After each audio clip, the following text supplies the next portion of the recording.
Bonjour et bienvenue sur Film et Série Recap. Nous allons aujourd'hui voir un film de 1993 nommé Menace to Society. J'espère que vous apprécierez.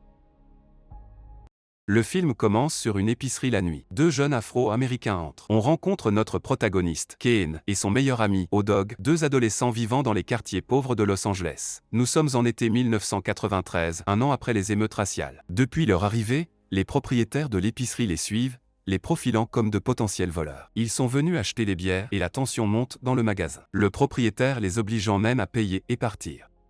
Les deux jeunes paient et s'apprêtent à partir, lorsque le propriétaire fait une remarque sur la mère de O-Dog, qui en réponse sort une arme et le descend. Kane est sous le choc et est poussé par O-Dog pour vider la caisse pendant qu'il retire la vidéo de surveillance avec la femme du propriétaire, avant de la tuer. Ils s'en vont après avoir fait les poches au corps sans vie du propriétaire. Un flashback nous montre l'enfance de Kane. Il a grandi dans un quartier majoritairement afro-américain, où les habitants doivent subir la pauvreté, le racisme, les violences urbaines, les violences policières, les gangs, mais surtout la drogue. À la fin des années 70, alors qu'il n'est encore qu'un enfant, il est directement témoin de la vie de criminels, avec un père dealer de drogue, une mère, junkie, et la criminalité qui s'ensuit. Lors d'une soirée de poker comme à l'habitude, où sa mère se prend un shot devant tous leurs amis, il voit son père tuer de sang-froid un homme, avant de reprendre tranquillement sa partie. Maintenant adolescent, les choses n'ont pas vraiment changé dans les rues. Kane est maintenant au lycée, et sera bientôt diplômé. Il n'est quasiment jamais allé en cours, et passe le plus clair de ses journées à dealer. Il vit maintenant avec ses grands-parents, depuis que son père s'est fait tuer à ses 10 ans, et que sa mère n'a plus été capable de s'occuper de lui, avant de mourir elle-même d'une overdose. Ses grands-parents sont très religieux et aimants, et se réjouissent de son diplôme. Il semble aveugle de sa vie extérieure. Kane passe aussi régulièrement voir Ronnie, une fille du quartier, et son fils Anthony, et lui laisse discrètement de l'argent. Il est amoureux d'elle, mais c'est la copine d'un de ses mentors incarcérés, Pernell. À une fête pour la remise des diplômes, avec son cousin Harold, il découvre que O-Dog montre la vidéo du double meurtre, et s'en vante à tous les gens. Kane considère O-Dog comme une menace pour la société. Il est sans pitié, sans remords, alors qu'il n'est même pas majeur. On découvre aussi un autre ami à Kane, Sharif. Sharif avait été chef de gang, mais s'est converti à l'islam, et prêche désormais afin que ses amis trouvent aussi la lumière. Même si souvent, il prêche à des sourds. Alors qu'ils partent chercher à manger, ils sont braqués à un feu, et Kane et son cousin sont descendus. À l'arrivée de leurs amis, la voiture avait été volée, et Kane est allongé sur un banc couvert de sang. Il l'emmène à l'hôpital, abandonnant le corps d'Harold au milieu de la route. Alors ce putain de docteur, il est où cette pute avec son foutu docteur?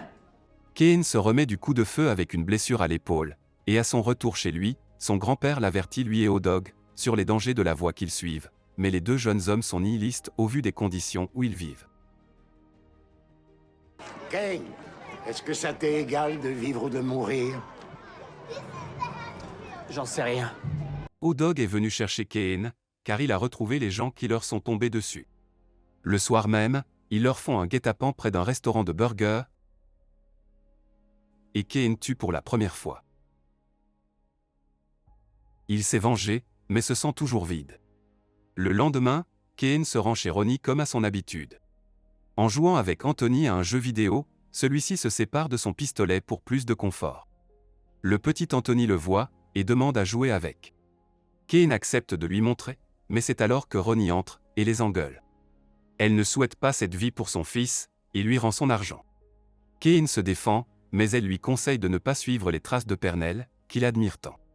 Le quotidien de la bande consiste, au crime, se défoncer à la drogue, la vendre, ou zoner. Un jour, un garagiste véreux les engage pour voler une voiture, et ainsi faire une arnaque à l'assurance. Le soir du vol, Kane, O-Dog et Wax sont surpris par les gardiens, et poursuivis par la police. Kane et O-Dog se font attraper. Ils sont libérés, car Kane a un casier vierge, et O-Dog, le meurtrier du début, est encore jeune mineur. À peine sorti, O-Dog tue de sang-froid un client junkie, qui avait proposé de le payer en nature, contre de la dope. Je peux te sucer la bite. Le tout devant ses amis, qui s'inquiètent d'arriver en retard à une fête. Pour Kane, les choses sont plus compliquées, ses empreintes ont été trouvées sur une bouteille brisée le soir du double meurtre à l'épicerie, et est interrogé par la police, en tant que suspect. Il l'interroge, mais Kane ne craque pas, et par manque de preuves, est relâché. Sans la cassette, ils n'ont rien. Quelque temps plus tard, Sharif lui propose alors de partir au Kansas avec lui et un de leurs amis, et de quitter ce monde où ils vivent. Ils refusent leur proposition, mais ils savent que son refus est dû au fait qu'il ne veut pas quitter Ronnie. Même si Pernell a pris perpétuité, il lui reste loyal. Il l'amène à un rustler, et Kane lui achète une voiture volée. À peine a-t-il fait son achat, qu'il braque une voiture pour lui voler ses jantes. Kane aime de plus en plus sa vie de gangster, entre argent facile, deal et préparation de la drogue.